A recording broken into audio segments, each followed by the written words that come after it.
قرية زلف الكردية من عشائرها الديدان وإيل بجلي. نسبة الديدان 60%. لهم صلة قرابة مع قرية صوصمات وقبة شيح.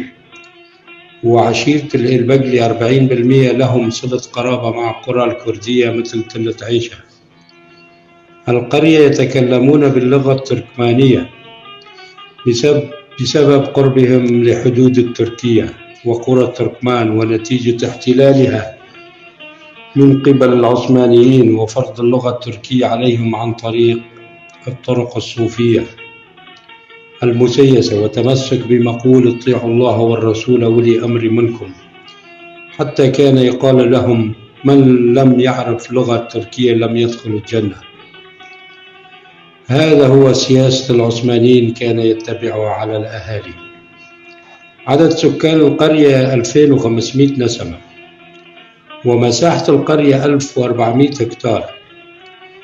تتبع محافظة حلب منطقة الباب ناحية الراعي، تبعد عن حلب شمالا 57 كيلومتر، وعن منطقة الباب شمالا 27 كيلومتر، وعن ناحية الراعي شرقا 14 كيلومتر، وعن حدود التركية جنوبا 9 كيلومتر. تحدها من جهة الغرب قرية النهضة، ومن الشرق جبل شاوة، ومن الشمال باب الحجر، ومن الجنوب قرية شاوة ومزارع شاوة. تشتهر القرية بتربة الخصبة وأحجار البركانية، يزرع فيها القمح والشعير والعدس والكمون، وتربية المواشي، ومساحات من الشجر الزيتون والتين والعنب والفستق الحلبي. أغلب أهالي القرية يمتلكون حصادات. قبل الأزمة في سوريا الشباب من القرية كانوا يعملون في ورشات خياطة ومصانع الأحذية ومعامل في حلب. القرية أثرية قديمة، يوجد تل ضخم في وسط القرية وأحجار مزخرفة ونقوش تدل على ثقافات عديدة، منها الزردشتية والرومانية والبيزنطية. ويوجد جباب ماء وخزانات ماء مصنوعة من الحجر البازلتي الأسود. تعرض القرية في كل المراحل تغيرات في شمال سوريا، ومن إجراء اشتباكات فيها بين النظام وفصائل في عام 2014 أثناء انشقاق داعش من بين الفصائل وإجراء اشتباكات بينهم وقتل الكثير من الفصائل، وقسم منهم هرب إلى تركيا.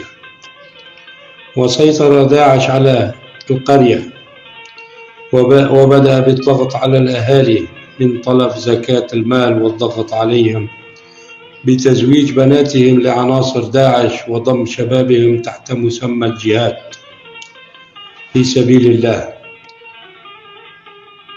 ولكل الأهالي أجبرت بترك القرية والهجرة إلى مناطق آمنة، وأهالي كانوا متمسكين بأرضهم وقريتهم بقى فيها وذاقوا الويلات من عناصر داعش